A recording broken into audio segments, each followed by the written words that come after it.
الحمد لله رب العالمين والعاقبة للمتقين والصلاة والسلام على سيد الأنبياء والمرسلين سيدنا وحبيبنا وقدوتنا وإمامنا محمد بن عبد الله وعلى آله وصحبه أجمعين أما بعد قال تعالى في كتابه المجيد والفرقان الحميد أعوذ بالله من الشيطان الرجيم بسم الله الرحمن الرحيم وإذ قال إبراهيم رب اجعل هذا بلدا آمنا. یہ آیت شریفہ کے خلاصہ تفسیر میں ایک چیز رہ گئی تھی سورہ بقرہ کی اس آیت میں. هذا بلدن یعنی بغیر الف لام کے ہے، اور یہی آیت یہی دعا سورہ ابراہیم کے پہلے سے دوسرے رکوع کے شروع میں پہلے آخر سے آپ سورہ ابراہیم پڑھیں گے 13ویں پارے میں، تو اس کا جو آخری رکوع ہے اس سے پہلے کا رکوع شروع ہوتا ہے وَإِذْ قَالَ إِبْرَاهِيمُ رَبِّ اجْعَلْ هَذَا الْبَلَدَ. وہاں الف لام کے ساتھ ہے البلد، اور یہاں صرف بلد ہے، الف لام کے بغیر ہے. تو مفسرین نے اس پر گفتگو کی ہے، وہاں الف لام کے ساتھ ہے اور یہاں بغیر الف لام کے ساتھ، اور اس سے معنی میں تھوڑا سا فرق پڑتا ہے. یہ ایسے ہی ہے جیسے آپ میں سے انگلش گرامر جاننے والے اس کو سمجھ جائیں گے. جیسے کہا جائے بک، پھر کہا جائے دا بک، تو بک اور دا بک میں فرق یہ ہے کہ دا بک ایک کوئی اسپیشل بک ہو جاتی ہے، ٹھیک ہے، اور بک بولو تو کوئی بھی کتاب، ٹھیک. تو بلدن اس میں کوئی بھی شہر آ گیا، عموم ہے، اور البلد اس میں ایک خاص شہر یعنی مکہ مکرمہ ہی آ گیا. اب وہاں البلد کہا اور یہاں صرف بلد کہا، اس کی وجہ یہ ہے کہ وہ جو دعا ہے وہ دعا اس دعا کے 13 سال کے بعد مانگی گئی. جب یہ دعا مانگ رہے تھے نا اس وقت مکہ مکرمہ بالکل بے آب و گیاہ چٹیل صحرا تھا. وہاں صرف ابراہیم، اسماعیل اور ہاجرہ علیہم السلام کے علاوہ کوئی چوتھا نہیں تھا. انسان تو انسان، درندے بھی نہیں تھے.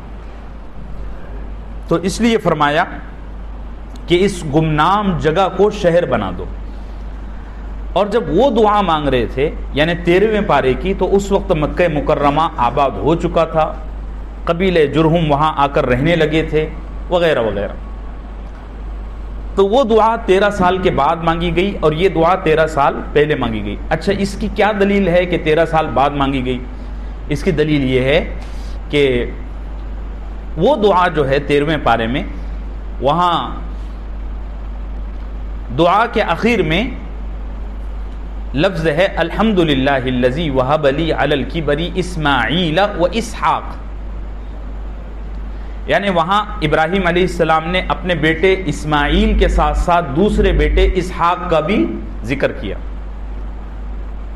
اور یہ بات کنفرم ہے کہ اسحاق علیہ السلام کی پیدائش اسماعیل علیہ السلام سے 13 سال بعد ہوئی. واضح ہو گیا؟ چلیے، بس اس میں اتنی چیز رہ گئی تھی گزشتہ ہفتے.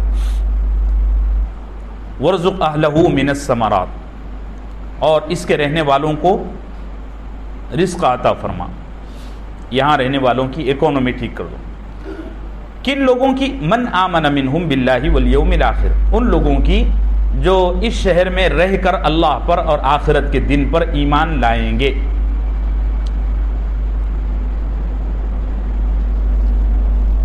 یعنی حضرت ابراہیم علیہ السلام دعا کس کے لیے کر رہے ہیں؟ صرف ایمان والوں کے. کہہ رہے ہیں کہ اس دنیا میں صرف رزق انہی لوگوں کو عطا فرما اس شہر میں جو ایمان لائیں، جو ایمان نہ لائیں ان کو رزق مت دو. اللہ نے فرمایا نہیں، یہ اصول اور فطرت کے خلاف ہے. اللہ کا اصول یہ ہے کہ اللہ دنیا اپنے دشمن کو بھی دے دیتے ہیں اور اپنے دوستوں کو بھی دے دیتے ہیں. اللہ نے فرمایا قال ومن کفر فأمتعه قلیلا، اے ابراہیم جو کفر کرے گا میں اس کو بھی رزق دوں گا، یعنی دنیا میں. ٹھیک ہے، لیکن کتنا رزق دوں گا؟ فأمتعه قلیلا، تھوڑا سا، بہت تھوڑا سا. اب دیکھو انسان کی زندگی آخرت کی زندگی کے مقابلے میں کوئی زندگی ہے ہی نہیں. 60-70 سال 100 سال، اگر دنیا میں انسان 1000 سال بھی جی لے تو آخرت کی زندگی کے مقابلے میں اس کی کوئی حیثیت نہیں. تو 100 سال کی کیا حیثیت ہے؟ اور اب تو جس رفتار کے ساتھ زمانہ گزر رہا ہے، اس رفتار کے مقابلے میں پچھلے 1 سال کی دھیمی رفتار کا بھی کوئی مقابلہ نہیں ہے. اس دنیا میں اتنا فرق ہو گیا تو آخرت کا تو، اور آخرت کی زندگی ابدی ہے، یعنی کبھی ختم نہ ہونے والی ہے، کبھی اس کا اختتام نہیں ہے. تو اللہ فرماتے ہیں کہ جو کفر کرے گا میں اس کو اس دنیا میں رزق عطا کروں گا، یعنی یہاں رزق دونوں کو ملے گا، چاہے ایمان والا ہو چاہے کافر ہو. لیکن آخرت میں ثم اضطرہ الی عذاب النار، آخرت کا جہاں تک معاملہ ہے تو آخرت کی ہر کامیابی ایمان کے ساتھ جڑی ہوئی ہے. بات سمجھ رہے؟ واضح ہو گیا. وَبِئْسَ الْمَصِيرُ، اور جہنم بڑی بدترین جگہ ہے. اللہ ہم سب کی اس سے حفاظت فرمائے. اللہ کا فضل ہے یہ آیت شریفہ مکمل ہوئی. اب آئیے اگلی آیت پر. وَإِذْ يَرْفَعُ إِبْرَاهِيمُ الْقَوَاعِدَ، اور اس وقت کو یاد کرو جب ابراہیم علیہ السلام بنیادوں کو بلند کر رہے تھے، من البیت، کعبے کی، واسماعیل، اور اسماعیل بھی، ربنا تقبل منا، یہ کہتے ہوئے کہ اے ہمارے پروردگار ہماری اس حقیر کاوش کو قبول فرما. انکا انت السمیع العلیم، بلا شبہ آپ ہی باتوں کو سننے والے اور اعمال کی حقیقت کو خوب جاننے والے ہیں. یہ منظر کشی ہے اصل میں خانہ کعبہ کی تعمیر کے وقت کی، یعنی ہمارے مزدور اور ہم جب کوئی عمارت کھڑا کرتے ہیں، کوئی بلڈنگ، کوئی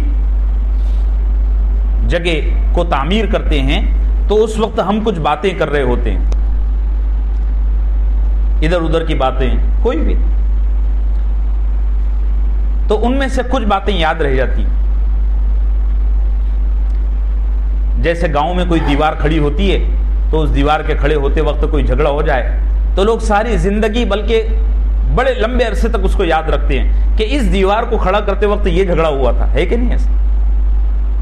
ایسے ہی اللہ جل جلالہ نے حضرت سیدنا ابراہیم اور اسماعیل علیہم السلام کی اس تعمیر کے وقت کی جانے والی دعاؤں کو ہم تک پہنچایا. اس وقت کو یاد کرو جب ابراہیم علیہ السلام، اس میں بڑی جو ہے تو لطیف باتیں ہیں، میں انشاءاللہ ایک ایک دھیرے دھیرے کر کے وقت میں آپ کو عرض کر دیتا ہوں. سب سے پہلی بات تو یہ ہے کہ یرفع القواعد، یہ جو 2 لفظ ہیں نا، یہ 2 لفظ یہود کی گردن پر کھلی تلوار ہیں. مسئلہ یہ ہے کہ تورات میں یہ ذکر تھا کہ خانہ کعبہ کو ابراہیم اور اسماعیل نے بنایا، تو یہودیوں نے کیا کیا؟ اسماعیل کا نام وہاں سے ہٹا دیا اور اسحاق کا گھسا دیا، تحریف. ایسا کیوں کیا؟ ایسا اس لیے کیا کہ ان کو حضرت نبی کریم صلی اللہ علیہ وسلم کی پوری نسل کی کوئی بھی فضیلت قابل قبول نہیں ہے. میں بار بار یہ کہہ چکا ہوں کہ یہود ایک متعصب، چھوٹے دل اور چھوٹے دماغ کی قوم ہے. ہمیشہ ان کو اپنی بڑائی، اپنی فضیلت اور اپنی برتری کا احساس ستاتا ہے. وہ یہ سوچتے ہیں کہ ہمارے جیسا دنیا میں کوئی نہیں.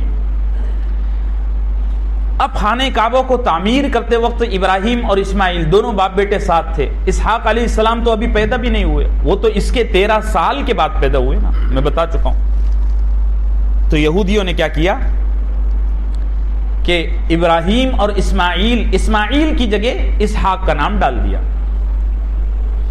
ایک تحریف تو یہ کی.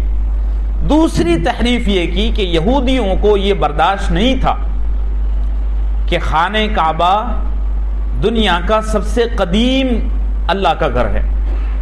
یہودی آج بھی یہ کہتے ہیں کہ مسجد اقصی جو یروشلم میں اللہ اس کو آزاد کرے. وہ آج بھی یہ کہتے ہیں, ان کا کلیم ہے کہ مسجد اقصی ہی دنیا کی سب سے پرانی عبادت گاہ ہے, اور خانہ کعبہ تو ابراہیم نے بنایا, اور مسجد اقصی حضرت آدم کے دور سے چلی آ رہی ہے. اور پھر ثبوت میں قرآن کریم کی یہ آیت پیش کرتے ہیں, کہتے ہیں دیکھو جی وَإِذْ يَرْفَعُ إِبْرَاهِيمُ الْقَوَاعِدَ مِنَ الْبَيْتِ, کہ خانہ کعبہ کی تعمیر کا سلسلہ شروع ہی ہوا کہاں سے؟ ابراہیم سے. ان کا دعویٰ یہ. اللہ نے دو لفظ ایسے لائے کہ یہودی ان الفاظ میں غور کرنے کے بعد لاجواب ہو گئے, تو انہوں نے بدماشی یہ کی کہ تورات میں تحریف کر دی. دو لفظ کون سے ہیں؟ یرفع اور القواعد. اس کا مطلب یہ ہے, قواعد کہتے ہیں بنیاد کو, فاؤنڈیشن. اس کا مطلب یہ ہے کہ حضرت ابراہیم اور اسماعیل نے خانہ کعبہ کو بنایا نہیں, بلکہ حضرت آدم علیہ السلام کے زمانے سے جو بنی ہوئی فاؤنڈیشن تھی اسی کو بلند کیا. بنانے والے تو کون ہیں؟ حضرت آدم علیہ السلام. ورنہ قرآن یہ کہتا وَإِذْ أَسَّسَ إِبْرَاهِيمُ وَإِسْمَاعِيلُ مِنَ الْبَيْتِ. اسسا کہتے ہیں بنیاد رکھنا, تاسیس, فاؤنڈیشن رکھنا. یرفعو کہا اور ساتھ میں القواعد کا لفظ لائے, یہ بتانے کے لیے کہ خانہ کعبہ حضرت ابراہیم علیہ السلام اور حضرت اسماعیل علیہ السلام کے مبارک دور سے پہلے بھی تھا. حضرت نوح علیہ السلام کے طوفان اور زمانے کے حوادثات نے اس کو شہید کر دیا تھا, اور اس کی جگہ بھی لاپتہ ہو گئی تھی. اس کو ڈھونڈنے کے لیے باقاعدہ کھودنا پڑا. پھر حضرت ابراہیم علیہ السلام کھودتے کھودتے کھودتے انتہائی تہ میں پہنچ گئے, تو وہاں روشن اور چمکتی ہوئی فاؤنڈیشن ان کو نظر آئی. اسی بنیاد پر اور اسی فاؤنڈیشن پر حضرت ابراہیم علیہ السلام نے خانہ کعبہ کو بلند کیا. بات واضح ہو گئی. وَإِذْ يَرْفَعُ إِبْرَاهِيمُ الْقَوَاعِدَ مِنَ الْبَيْتِ وَإِسْمَاعِيلُ. اچھا, ایک اور تحریف یہودیوں کی یہاں یہ ہے, ہمارے صاحب جلالین نے بھی اس کی طرف اشارہ کیا, اس لیے چھوڑنا مناسب نہیں ہے, کہ یہودی یہ کہا کرتے تھے کہ یہاں بیت سے, اور آج بھی کہتے ہیں, نہ صرف کہتے تھے بلکہ آج بھی ان کا یہ دعویٰ ہے, یہاں البیت سے خانہ کعبہ مراد نہیں ہے بلکہ مسجد اقصی مراد ہے. اور یہاں اسماعیل اور ہاجرہ مراد نہیں ہے بلکہ سارہ جو حضرت ابراہیم کی دوسری بیوی ہیں, بڑی بیوی, سارہ اور اسحاق مراد ہیں. اللہ نے اس کی بھی تردید فرما دی اسماعیل کو ساتھ میں لا کر. وَإِذْ يَرْفَعُ إِبْرَاهِيمُ الْقَوَاعِدَ مِنَ الْبَيْتِ وَإِسْمَاعِيلُ. اور اس وقت کو یاد کرو جب بلند کیا ابراہیم اور اسماعیل نے بیت اللہ کی بنیادوں کو. یہاں حضرت سیدنا اسماعیل علیہ السلام کا ذکر ہو رہا ہے. اسماعیل علیہ السلام اللہ کے ایک بلند ترین برگزیدہ نبی ہیں, اور قرآن کریم کی 8 سورتوں میں 12 دفعہ ان کا ذکر ہے. ان کا اپنا ایک مقام ہے, ان کی اپنی ایک شان ہے. ان کی عظمت کے لیے یہ بات کافی ہے کہ ان کی نسل سے اور ان کی سبت سے حضرت نبی کریم صلی اللہ علیہ وسلم کی ولادت باسعادت ہوئی. ساری چیزیں میں عرض کر چکا ہوں اسماعیل علیہ السلام کے سلسلے میں. ہر نبی کی اپنی ایک شان اور اپنی ایک عظمت ہوتی ہے. بات سمجھ رہے ہیں میرے عزیز؟ ہر نبی کی. اور ہم اہل سنت والجماعت علماء دیوبند کے نزدیک یہ چیز ہے, بلکہ میرا خیال ہے بر صغیر کے تمام مکاتب فکر کے ہاں یہ چیز مسلم ہے کہ اللہ نے ہر نبی میں ہر صلاحیت ڈالی ہوتی ہے, لیکن اس دنیا میں, اس دنیا کی مختصر سی زندگی میں نبی کی تمام صلاحیتیں سامنے نہیں آ پاتی. صرف کائنات میں رسول اللہ صلی اللہ علیہ وسلم کی یہ شان ہے کہ آپ کی ہر صلاحیت دنیا کے سامنے کھل کر آئی. آپ جنگ میں اترے تو دنیا کے سب سے بڑے کمانڈر بنے. آپ نے بولنا شروع کیا تو دنیا کی ساری زبانیں منہ تاکتی رہ گئی. آپ کے ہاتھ پر جب معجزات کا ظہور ہوا تو چاند کے 2 ٹکڑے ہو گئے. آپ نے انسانوں کی تربیت کرنا شروع کی تو 1.25 لاکھ افراد کا ایسا گروہ بنایا جو دنیا میں سب سے زیادہ تربیت یافتہ اور ٹرینڈ گروپ کہلائے جانے کے لائق ہے. تو ہر میدان میں آپ نے جب سیاست کرنا شروع کی تو قیصر و کسریٰ آپ کے سامنے عاجز آ گئے. تو دنیا میں یہ نبی کریم صلی اللہ علیہ وسلم کی شان ہے کہ آپ کی ہر صلاحیت کھل کر سامنے آئی. بقیہ نبیوں کی صلاحیتیں تو تھیں لیکن وہ کھل کر نہ آ سکی, ان کو ٹائم ہی نہیں ملا. جیسے حضرت عیسیٰ علیہ السلام انتہائی زاہدانہ شان رکھنے والے آدمی تھے. ان کے یہاں یہ تھا کہ اپنے گھر میں پانی کا پیالہ بھی مت رکھو. وہ پہلے یہ کہا کرتے تھے کہ پانی کا پیالہ رکھو. پھر ایک دفعہ کہیں سے گزر رہے تھے تو دیکھا کہ ایک آدمی دریا میں ہاتھ ڈال کے ایسا پانی پی رہا ہے. تو گھر گئے اور جا کر وہ پیالہ بیچا, اس کی قیمت صدقہ کر دی. لوگوں نے پوچھا حضرت آپ کے گھر میں یہ ایک پیالہ ہی تو تھا, اس کو بھی صدقہ کر دیا. کہنے لگے میں نے دیکھا کہ انسان کی پانی پینے کی ضرورت ہاتھ سے پوری ہو جاتی ہے تو پیالہ صدقہ کر دو. حضرت عیسیٰ علیہ السلام کی دوسری کوئی صلاحیت کھل کر سامنے نہ آ سکی تھی لیکن کھل کر سامنے نہ آ سکی. حضرت موسیٰ علیہ السلام کی صرف سیاست اور جلالی شان کھل کر سامنے آئی, باقی کوئی صلاحیت سامنے نہ آئی. اور حضرت سیدنا ابراہیم علیہ السلام کی دعوت توحید کھل کر آئی, باقی صلاحیتیں نہیں, موقع ہی نہیں ملا. تو ہر نبی کی اپنی ایک شان ہوتی ہے. یہاں ایک علمی بحث بھی ہے لیکن خامخواہ وقت کافی چلا جائے گا, اشارہ کر کے گزر جاتا ہوں. صرف بعض علماء کا یہ خیال ہے کہ ہر نبی میں ہر صلاحیت نہیں رہتی, نعوذ باللہ. صرف اتنی ہی صلاحیت رہتی ہے جتنی کا وہ دنیا میں اظہار کر سکتے ہیں. یہ خیال بالکل کیا ہے, غلط ہے. جن علماء نے یہ رائے پیش کی خود ان کے شاگردوں نے اس رائے کو قبول نہیں کیا, انکار کر دیا. تو میرا خیال ہے اس نظریے میں سید شبلی نعمانی ایک عالم گزرے ہیں بر صغیر کے, بڑے آدمی ہیں, تو ان کی یہ رائے تھی. باقی علامہ سید سلیمان ندوی جو ان کے شاگرد ہیں انہوں نے اس رائے کو قبول نہیں کیا اور امت نے قبول ہی نہیں کیا. تو حضرت سیدنا اسماعیل علیہ السلام اللہ کے انتہائی مقرب برگزیدہ چنندہ بندے اور نبی اور رسول ہیں. 8 صورتوں میں اللہ نے 12 جگہ ان کا ذکر کیا ہے. میرا خیال ہے دوسری جگہ ہے کہ یہاں ان کا تذکرہ ہو رہا ہے, اس سے پہلے ایک آیت میں بھی ہو چکا ہے. حضرت اسماعیل علیہ السلام کی بڑی شان ہے.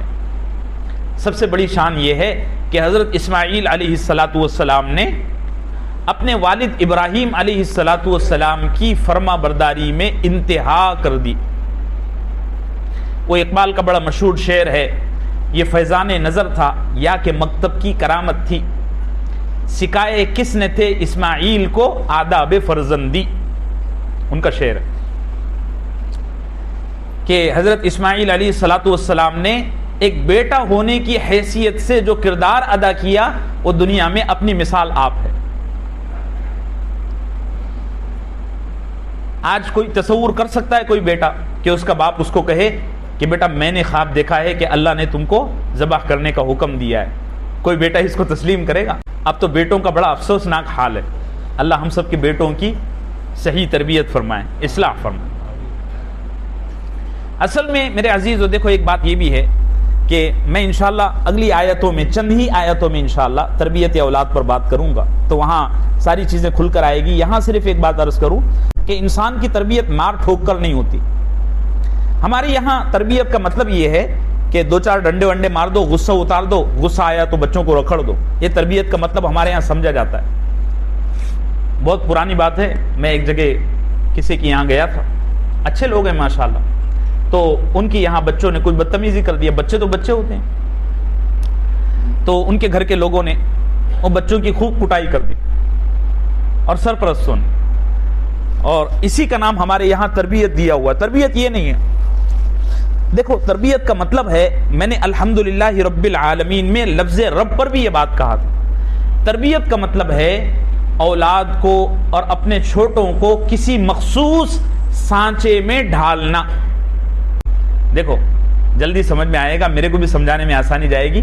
گھر میں اڈلی بنتی ہے نا سب کے، تو اڈلی بننے کا جو ہوتا ہے، خواتین اس کو ڈیزائن دینے کے لیے کوئی محنت، کوئی ڈنڈا ونڈا استعمال نہیں فرماتی، بس اس کا ایک ڈیزائن ہوتا ہے، خواتین اس میں کچا آٹا لا کر چھوڑ دیتی ہیں اور اس کو بھاپ پر ڈال دیتی ہیں، تھوڑی دیر میں جیسا وہ سانچا اور مولڈ ہوتا ہے اسی ڈیزائن کا اڈلی بن جاتا ہے کہ نہیں ایسا؟ آپ نے دیکھا ہوگا کسی چیز کو گول کاٹنے کے لیے کتنی محنت لگتی ہے، میں یہ بچے سے کہوں کہ بیٹا اس کو بالکل گول کاٹیے تو یہ کاٹنے میں بڑی غلطیاں کرے گا، لیکن اسی بچے سے کہوں کہ جناب آپ جائیے اور وہاں فلاں جگہ ایک مولڈ رکھا ہوا ہے، سانچا رکھا ہوا ہے، اس میں اس کو ڈال دیجئے کٹ جائے گا، تو اس کو کوئی مشقت نہیں، کپڑے کو بھی کوئی تکلیف نہیں، کینچی چلانے کی بھی کوئی ضرورت نہیں، اس نے کیا کیا، سانچے میں ڈال دیا، یہ کپڑا کٹ کر اسی ڈیزائن میں نکل گیا۔ تربیت کہتے ہیں بچے کو ایک خاص ماحول میں رکھ کر اسی طرح کی ذہنیت عطا کرنا، یہ تربیت کا مطلب ہے۔ یہ میں عام مفہوم بیان کر رہا ہوں، باقی کتابوں میں اور لمبی چوڑی تعریفات بھی لکھی ہوئی ہیں۔ ہمارے یہاں ایک مزاج ہے، بچوں کی تربیت کا جب ذکر ہوتا ہے نا تو ہم فوراً بچوں پر مار ٹھوک شروع کر دیتے ہیں۔ یہ تربیت نہیں ہے، یہ آپ نے اپنا غصہ اتارا، اس کا مطلب یہ ہے کہ بچوں کو نہیں، آپ کو تربیت کی ضرورت ہے۔ اور صوفیہ کی زبان میں اگر کہوں تو آپ متکبر ہیں۔ ہاں، صوفیہ کہتے ہیں کہ جو آدمی بچوں کی بدتمیزی کو، بد اخلاقی کو برداشت نہ کرے، وہ آدمی اپنا جائزہ لے کہ وہ خود متکبر ہے۔ کیونکہ بچے جو بھی شرارت کرتے ہیں ان کی شرارت کے پیچھے خباثت نہیں، معصومیت ہوتی ہے کہ نہیں ایسا؟ کوئی بھی بچہ گھر میں توڑ پھوڑ کرتا ہے وہ شرارت کے ساتھ نہیں کرتا، خاص طور سے وہ بچے جو بات چیت نہیں کرتے، جن کو زبان آ جاتی ہے، الفاظ ان کو سمجھ میں آتے ہیں، وہ بچوں میں تھوڑی سی شرارت اور خباثت بھی آ جاتی ہے۔ لیکن جو بچے بول نہیں سکتے، ان کے ہاتھ سے گلاس پھوٹ گیا، ان کے ہاتھ سے کوئی برتن ٹوٹ گیا، یا آپ کی چپل ٹوٹ گئی، یا آپ کا لیپ ٹاپ بگڑ گیا، اس شرارت کے پیچھے خباثت نہیں، معصومیت ہے۔ وہ بچے کو پتہ ہی نہیں ہے کہ یہ کیا کام کی چیز ہے۔ کتنے بچے ایسے ہیں جو 1000 نہیں، ابھی 2000 کا نوٹ، 2000 کا نوٹ پھاڑ دیتے ہیں، ہے ایسا؟ ان کو پتہ ہی نہیں ہے کاغذ کس کام کا ہے۔ اب صوفیہ فرماتے ہیں کہ جس آدمی کو معصوم بچوں کی خطاؤں پر غصہ آئے، اس کا مطلب یہ ہے کہ وہ آدمی تکبر کے مرض میں مبتلا ہے، کیونکہ وہ معصومیت برداشت نہیں کر پا رہا نا، اس کا ایگو اور اس کی انا اس درجے بڑھ چکی ہے کہ اس کو معصومیت بھی برداشت نہیں ہے۔ اب ہمارے یہاں ایک مزاج ہے، اور اس مزاج میں کیا عوام کیا خواص سبھی مبتلا ہیں، شاید میں بھی اس میں مبتلا ہوں۔ بچوں نے کوئی شرارت ورارت کر دی تو مار ٹھوک کر بچوں کو ایسا ہیبت زدہ کر کے خوف زدہ کر دینا، اس کا نام ہم نے کیا رکھا ہوا ہے؟ تربیت۔ تربیت یہ نہیں ہے، تربیت یہ ہے کہ آپ گھر میں ایسا ماحول پروان چڑھائیں کہ بچے میں جرم کرنے کی ہمت ہی نہ ہو، ڈر کے مارے نہیں۔ گھر کا ماحول جیسے مثال کے طور پر ایک گھر ہے جس میں 5 لوگ رہتے ہیں اور 3 بچے ہیں، وہ پانچوں کے پانچوں تہجد گزار ہیں۔ اب اس گھر میں بچے کو فجر کی نماز پڑھانے کے لیے ڈنڈا قیامت تک بھی استعمال نہیں کرنا پڑے گا، بھئی ہم نے تو یہی دیکھا ہے، ایسا ہے؟ اب جس گھر میں 5 بڑے لوگ ہیں اور پانچوں کے پانچوں فجر کیا ظہر میں بھی سوتے رہتے ہیں، تو اس گھر کے بچے شیطانی بنیں گے۔ بات صحیح ہے؟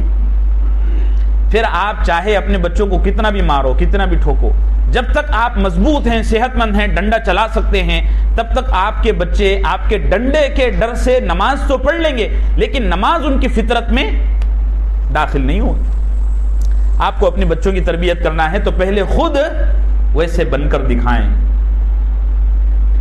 اگر آپ مکمل انسان ہیں مکمل ایمانی صلاحیتوں سے، اخلاقی صلاحیتوں سے لبریز ہیں، اس کے باوجود بھی آپ کے بچے بگڑے ہوئے ہیں، تو اس کا مطلب یہ ہے کہ آپ پر اللہ کی آزمائش ہے۔ جیسے حضرت نوح علیہ السلام، نبی میں اور نبی کے سمجھانے میں کوئی کمی ہو سکتی ہے؟ کبھی نہیں ہو سکتی، لیکن بیٹا کافر نکلا۔ یہاں یہ نہیں کہیں گے کہ ابراہیم نے اور ان کے گھر والوں نے بچوں کی نعوذ باللہ، یہاں یہ مطلب ہے کہ ابراہیم کو، نوح علیہ السلام کو اولاد کے دکھ کے ذریعے آزمایا گیا۔ تو میرے عزیزو، اپنے بچوں کی، ویسا میں بہت جلد ام کنتم شہداء اذ حضر یعقوب الموت پر انشاءاللہ کم سے کم 5 ہفتے تو نکل ہی جائیں گے۔ تو اپنے بچوں کی تربیت کا طریقہ یہ ہے کہ آپ گھر میں ایک مولڈ بنائیں اور اسی مولڈ میں، اسی سانچے میں اپنے بچوں کو ڈھالیں۔ اب ماں اگر ساری زندگی کھڑکی میں کھڑے رہنے کی عادی ہے تو پھر بیٹیاں بے حیائی سے باز آنے والی نہیں ہیں۔ چاہے ماں جنید بغدادی کا لیکچر ان کو سنوا دے، کچھ نہیں ہونے والا ہے، اور اگر ہوا بھی تو ٹیمپریری ہوگا، اس کی فطرت میں تقوی داخل اور شامل نہیں ہے۔ اللہ ہم سب کو یہ نصیب فرمائے۔ سب سے پہلے فجر کی نماز نصیب فرمائے۔ فجر بہت بڑا امتحان ہے، ایمان اور کفر کا امتحان ہے، اللہ کرے کہ ہم اس کو سیریس لینے والے بن جائیں۔ اور اس امتحان کو حل کرنے کا آسان طریقہ یہ ہے کہ آپ جلد از جلد رات میں سو جایا کریں۔ جو لوگ رات میں جلدی نہیں سوتے وہ صبح میں جلدی بھی کبھی نہیں اٹھ سکتے۔ رات میں سو جاؤ 10 بجے، زیادہ سے زیادہ 11 بجے۔ تو حضرت سیدنا ابراہیم علیہ السلام نے گھر کا ماحول ایسا بنایا تھا کہ اسماعیل کو سمجھ میں آ چکا تھا کہ میرا باپ ایسا اللہ پر قربان ہو جانے والا ہے کہ اس کو کل اگر یہ خواب نظر آئے، اللہ کا حکم نہیں، واضح حکم نہیں، خواب نظر آئے کہ اس ابراہیم اپنے بیٹے کو اللہ کے لیے ذبح کر دو، تو میرا باپ میرے کو ذبح بھی کر سکتا ہے۔ ہمارے بچوں کا یہ مسئلہ ہے کہ ہمارے بچوں کی یہ ذہن میں بات اتر چکی ہے کہ ابا جان ہماری اس بے حیائی کو معاف کر دیں گے، 1-2 دن غصہ ہوں گے پھر معاف کر دیں گے۔ اس لیے اب اولاد ماں باپ کے سامنے سگریٹ وگریٹ پیتے رہتی ہے، پھر ماں باپ جو ہے تو کہتے ہیں والدین سے، مولانا لوگوں سے کہ ہمارا بچہ نافرمان ہو گیا، آپ ذرا تعویذ لکھ کر دیں۔ تعویذ کیا، آپ پورا قرآن 24 گھنٹے اس کے گلے میں لٹکا دیں، سوچنے والا نہیں ہے۔ تو حضرت اسماعیل علیہ السلام کو اللہ نے خاص مقام عطا کیا تھا اس اعتبار سے کہ اسماعیل علیہ السلام باپ کی فرما برداری میں انتہا کو پہنچ گئے تھے۔ ابا نے کہا بس کہا، ختم ہو گئی بات۔ اور اس کے پیچھے اصل میں ابراہیم علیہ السلام کا عملی نمونہ بھی موجود تھا۔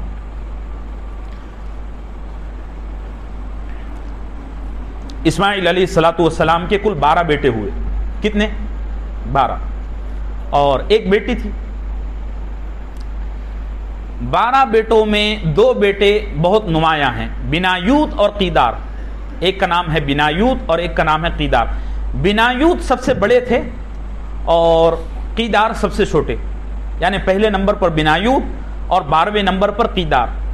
یہ اچھا، اللہ نے حضرت سیدنا اسماعیل علیہ السلام کی پوری اولاد کو خاص عزت عطا کی تھی، پھر ان خاص عزت میں ان 2 کا بہت بڑا مقام تھا، اور یہ سارے کے سارے 12 بیٹے بعد میں 12 قبیلے بن گئے۔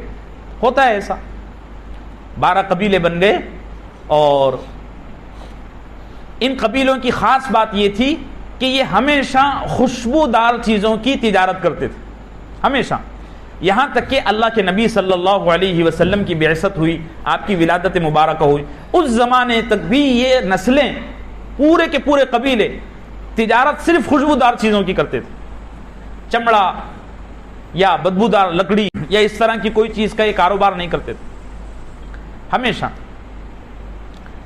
12 بیٹوں میں قیدار کو اللہ نے یہ مقام عطا کیا کہ قیدار کی نسل میں پھر رسول اللہ صلی اللہ علیہ وسلم کی ولادت ہوئی۔ ربنا تقبل منا، یہ جو ربنا تقبل منا ہے نا، یہ حضرت ابراہیم علیہ السلام نے ایک سمندر کو کوزے میں بند کر دیا، ایک سمندر نہیں بلکہ 7 سمندروں کو کوزے میں بند کر دیا۔ دیکھیے، شیطان ایمان والے پر 2 طرح سے وار کرتا ہے، ویسے تو کئی طریقے ہیں لیکن 2 طریقے بڑے خطرناک ہیں۔ پہلے تو شیطان انسان کو نیکی کرنے ہی نہیں دیتا. نماز کا وقت ہو گیا، کسی کا فون آ جائے گا، ہوتا ہے ایسا. نماز کا وقت ہو گیا، استنجا آ گیا. نماز کا وقت ہو گیا، نیند آ گئی. نماز کا وقت ہو گیا، بازار چلے گئے. ان بہانوں کے ذریعے، ان طریقوں کے ذریعے شیطان انسان کو نیکی کی طرف پہلے جانے ہی نہیں دیتا. اس کی انتہائی کوشش یہ ہوتی ہے کہ یہ نیکی کی طرف نہ جائے. بہت محنت کرتا ہے اور اتنے طریقوں سے پھنساتا ہے کہ بعض دفعہ طبیعت حیران ہو جاتی ہے. آپ کو نہیں، آپ کے دوست کو جا کر کہے گا کہ یار اس کو فون کر دے. وہ امریکہ میں بیٹھا ہوا ہے، وہاں سے آپ کو فون کر رہا ہے. اب آپ ایموشنل ہو گئے، نہیں یار دوست ہے، نماز تو انشاءاللہ بعد میں پڑھ لیں گے، دوست ہے امریکہ سے فون کیا، چلو بات کر لیتے ہیں. اب بات شروع ہوئی تو نماز ختم ہو چکی تھی. بڑی محنت کرتا ہے. اب دیکھو امریکہ اس کو فلائٹ پکڑ کے جانا پڑا ہوگا، کورونا کے زمانے میں فلائٹ بھی نہیں ملتی جلدی. کتنی محنت. تو پہلے اس کی کوشش یہ ہوتی ہے کہ ایمان والا نیکی کر نہ سکے. لیکن اکثر دفعہ یہ ہوتا ہے کہ بندے پر اللہ کا فضل اور اللہ کی توفیق غالب آ جاتی ہے تو بندہ نیک کام کر لیتا ہے. اب نیک کام کر لیا نا تو اب شیطان یہ کوشش کرتا ہے کہ اس کو ضائع کیا جائے. اس پر قرآن نے بڑے اچھے اچھے اسٹیٹمنٹ دیے ہیں. ساری باتیں میں سنا نہیں سکتا، مفہوم واضح کر رہا ہوں. تو وہ یہ دوسرا وار کرتا ہے اور یہ دوسرا وار پہلے وار سے زیادہ خطرناک ہے، اس لیے کہ اس دوسرے وار میں نیکی ضائع ہو جاتی ہے، اس کے ساتھ ساتھ وہ نیکی گناہ میں تبدیل ہو جاتی ہے. کتنا خطرناک وار ہے. اللہ ہم سب کی اس سے حفاظت فرمائے. اور اس وار پر میں دیکھ رہا ہوں بشمول خود میں یہ عرض کر رہا ہوں، اس وار پر بڑے بڑے ڈھیر ہو چکے ہیں. کتنے ایسے لوگ ہیں ہمارے معاشرے میں بہت بڑی بڑی نیکیاں کرتے ہیں لیکن مسجد سے باہر نکلے سب ضائع. وہ سوشل میڈیا پر ایک فوٹو چلتا ہے کہ اپنی نیکیوں کے تھیلے میں چھید مت کرو. چلتا ہے نا، آپ نے دیکھا ہے نا. یہ جو لفظ ہے نا ربنا تقبل منا، اتنا چھوٹا لفظ ہے لیکن میں دیکھو 10 منٹ سے بول رہا ہوں. اس تمام مفہوم کو یہ لفظ سمیٹے ہوئے ہے اور اس قدر جامع ہے، اس قدر جامع ہے، اس قدر گہرا ہے کہ اس پر کتنا بولا جائے کم ہے. بولو شیطان کے کتنے وار؟ 2 وار. ایک وار وہ نیکی سے پہلے کرتا ہے، دوسرا وار نیکی کے بعد میں کرتا ہے. نیکی کرنے سے پہلے کوشش اس کی یہ ہوتی ہے کہ کسی طرح یہ بندہ نیکی کر ہی نہ پائے، اور نیکی کرنے کے بعد اس کی یہ کوشش ہوتی ہے کہ اس کی یہ نیکی ضائع ہو جائے کسی طرح. اب نیکی ضائع کرنے کے طریقوں میں اس کا یہ بڑا کمال ہے کہ وہ نیکی کرنے کے بعد انسان کو گھمنڈ میں مبتلا کر دیتا ہے. کیا کرتا ہے؟ گھمنڈ میں. اللہ ہم سب کی اس سے حفاظت فرمائے. بہت سارے لوگوں کے پاس بیٹھو، 5-10 منٹ کے بعد وہ کسی نہ کسی طریقے سے اپنی ایک آدھ نیکی کا ذکر چھیڑ دیں گے.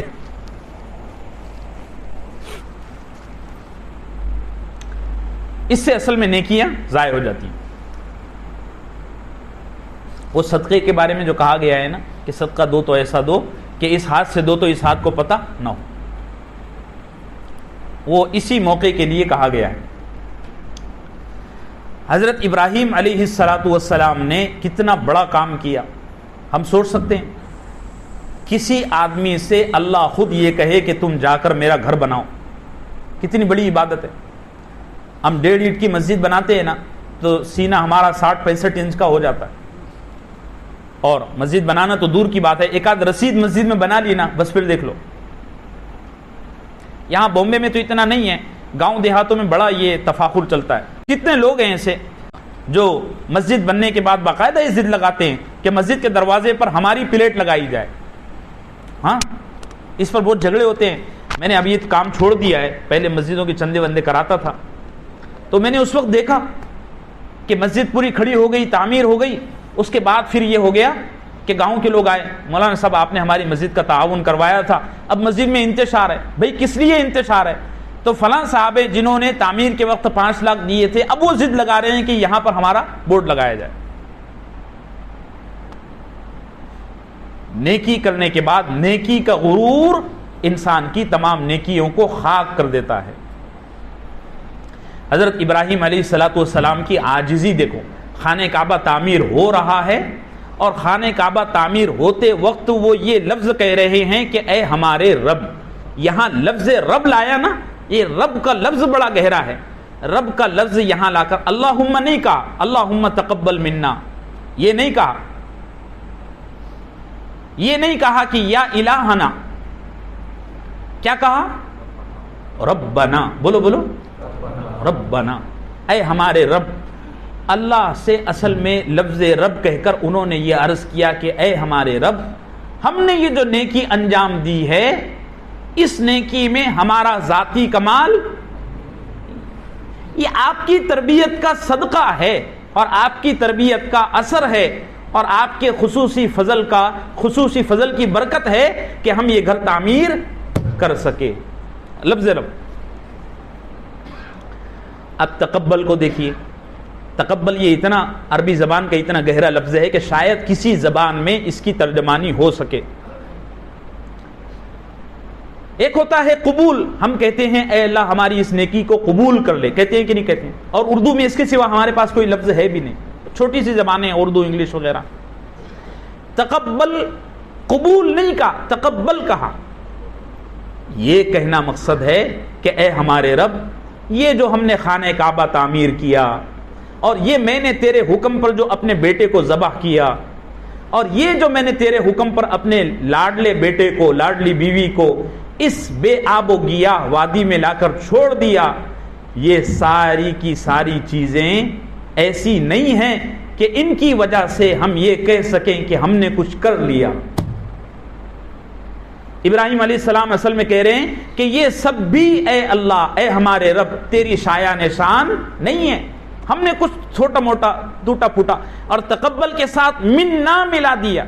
اللہ اکبر۔ آگ میں ڈالا، ابراہیم علیہ السلام کی پوری سیرت میں آپ کو سنا چکا ہوں، اے سے زیڈ تک۔ آپ ذرا ساری داستان کو اور ساری قربانیوں کو 2 منٹ کے لیے دماغ میں حاضر کیجئے۔ آگ میں ڈالا جانا، باپ کا ستایا جانا، گھر سے نکالا جانا، ماں کا فوت ہو جانا، پھر بیٹے کو ذبح کا حکم دینا، پھر بیوی کو اور بیٹے کو وادی میں چھوڑ دینا، پھر دوسری بیوی کے تانے سہنا، یہ ساری چیزوں کو حضرت ابراہیم علیہ السلام من سے کہہ رہے ہیں۔ من کا مطلب ہے یہ جو کچھ کیا ہے نا، اس میں ہمارا کوئی کردار نہیں ہے، جو کچھ کیا ہے یہ ایسا ہے کہ تیری تربیت کا صدقہ ہے، اور پھر بھی ہم تیری شایع نشان نہیں کر سکے، ٹوٹا پھوٹا ہے، اس کو تو قبول کر لے۔ ربنا تقبل منا۔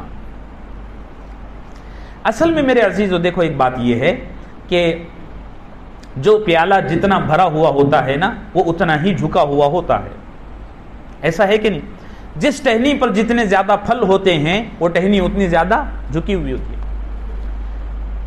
صوفیہ نے یہاں لکھا ہے کہ جس بندے کو اللہ کی جتنی معرفت ہو وہ بندہ اتنا ہی زیادہ عاجز بن کر دنیا میں رہتا ہے۔ مثال کے طور پر کسی شہر کا کوئی کمشنر ہے، پولیس کمشنر یا کوئی M L A M P جو بھی ہے، ایک آدمی ہے جو اس کی پوری حقیقت کو جانتا ہے کہ کتنا پاورفل آدمی ہے، ایک بٹن دبایا تو بہت کچھ ہو سکتا ہے۔ اب ایک میرے جیسا ایڑے کھڑے کا آدمی ہے، اس کو کچھ پتہ نہیں ہے کہ ایم پی کیا ہوتا ہے، ایم ایل اے کیا ہوتا ہے، تو میں اس کے سامنے بدتمیزی سے بات کروں گا، اور اس کا جو اسسٹنٹ رہے گا نا، اس کا چاپلوس دم چلا، ارے سر سے ایسا مت بولو، ایسا مت بولو، نہیں ایسا مت بولو، آداب سکھائے گا، ہے کہ نہیں؟ ایسا فارم ایسا بھرو، اور یہ بھی کہے گا کہ چھوٹی اے بی سی ڈی میں مت لکھو، کیپٹل میں لکھو، اس لیے کہ ہمارے سر کو پڑھنا نہیں آتا۔ سمجھا کرو یار، سمجھتے تو بہت زور سے تم سب کے سب ہنس دیتے۔ بڑی اے بی سی ڈی آتی ہے، چھوٹی اے بی سی ڈی نہیں آتی۔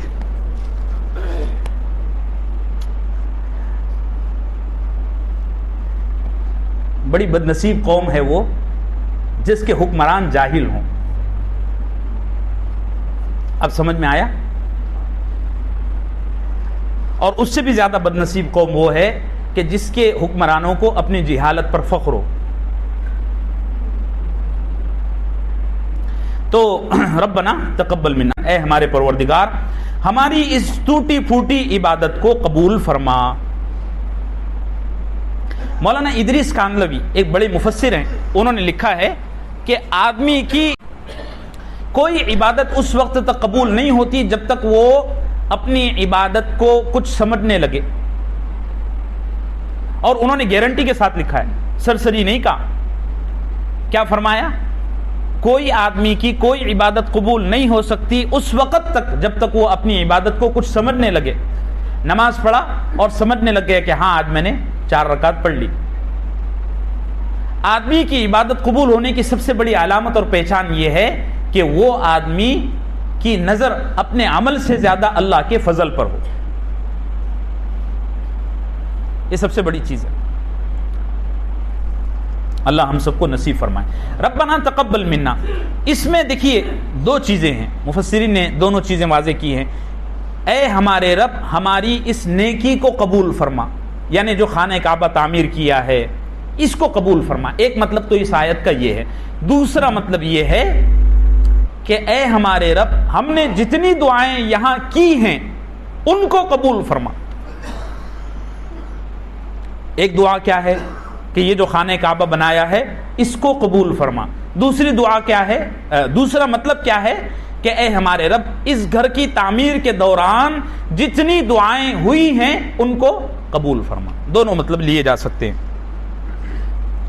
انک انت السمیع العلیم، بلا شبہ آپ ہی باتوں کو سننے والے اور فعل کی یعنی کاموں کی حقیقت کو خوب جاننے والے۔ دیکھیے میرے عزیزو، اللہ ہم سب کو معاف فرمائے، میں نے رفتار میں آپ کو بتایا بھی نہیں، یہ جو تمام آیتیں گزری ہیں حضرت ابراہیم علیہ السلام کی سیرت جہاں سے شروع ہوئی ہے، یہاں سے لے کر اس رکوع کے ختم تک، بلکہ اس سے آگے تک 3-4 بحثوں کو میں نے کیا نہیں، کسی اور وجہ سے نہیں کیا۔ اس کی ایک بڑی وجہ یہ تھی کہ مجھے پارہ ختم ہونے کی ذرا زیادہ خوشی ہے، اور آپ کی طرف سے مٹھائی کھانے کی بہت زیادہ خوشی ہے انشاءاللہ۔ تو ایک رکوع بچا ہے ہمارا، اللہ زندگیوں میں برکت ڈال دے، خیر عافیت سے ہمارا پارہ مکمل ہو جائے۔ تو مجھے یہ ہے کہ یار ایک پارہ گزرنے دو، اس کے بعد انشاءاللہ یہی آیتیں یا اس سے ملتی جلتی آیتیں آگے آ رہی ہیں تو وہاں اس پر بات ہوگی۔ اب جو بحثیں میں نے نہیں کی ہیں ان میں ایک بحث ہے امن و امان کی فضیلت، گزشتہ ہفتے میں نے اس پر اشارہ بھی کیا تھا۔ دوسری بحث ہے اسماء حسنہ کی تشریح، قرآن کریم کا یہ بہت اہم موضوع ہے، اور یہاں بھی انک انت السمیع العلیم میں السمیع اور العلیم یہ 2 اللہ کے اسماء حسنہ یعنی صفاتی نام ہیں۔ یہاں اسماء حسنہ پر بحث ہونا چاہیے تھا لیکن میں نے نہیں کیا، انشاءاللہ اس کو آگے ہم بات کریں گے۔ انک انت السمیع العلیم میں ابراہیم علیہ السلام اس موقع پر یہ 2 اسماء لا کر اور یہ 2 صفاتی نام لا کر بڑی بہترین تربیت ہماری فرما رہے ہیں، کہہ رہے ہیں کہ دعا وہی سن سکتا ہے اور دعا وہی جان سکتا ہے، دعا کی حقیقت کو وہی جان سکتا ہے۔ ربنا وجعلنا مسلمین لک ومن ذریتنا امۃ مسلمۃ لک، اے ہمارے پروردگار ہم کو اپنا فرما بردار بنا، ربنا وجعلنا مسلمین لک۔ دیکھیے ابراہیم اور اسماعیل اللہ کے نافرمان بندے تھے، بولو بولو، فرما بردار بندے تھے، ارے بھائی برگزیدہ نبی تھے، اس کے باوجود کیا کہہ رہے ہیں کہ اے اللہ ہم کو تیرا فرما بردار بنا۔ یہ ایسا ہی ہے جیسے ہم سارے کے سارے مسلمان اور مومن ہونے کے باوجود ہر نماز میں کہتے ہیں اہدنا الصراط المستقیم، حالانکہ ہم سیدھے راستے پر چل رہے ہیں، اللہ کا فضل ہے، چل رہے ہیں کہ نہیں چل رہے، ایمان پر ہے نا، اس کے باوجود ہر نماز میں دعا کرتے ہیں۔ دعا اس لیے کرتے ہیں کہ اے اللہ اب تک سیدھے راستے پر چلے، شیطان کے فتنوں میں کہیں ایسا نہ ہو اور دنیا کی آفتوں میں کہیں ایسا نہ ہو کہ اگلی نماز تک ہم گمراہ ہو جائیں۔ اس لیے جو ہدایت ابھی ہمارے پاس ہے اس میں ہم کو ثابت قدمی عطا فرمائیے۔ تو ابراہیم علیہ السلام اللہ سے کہہ رہے ہیں کہ اے اللہ اب تک تیری فرما برداری میں گزر گئی، اب دعا کرتا ہوں کہ اب مزید جو باقی زندگی بچی ہے اس میں بھی یہ فیصلہ فرمائیے کہ میں آپ کا فرما بردار اور یہ میرا بیٹا آپ کا فرما بردار ہو کر زندگی گزاریں۔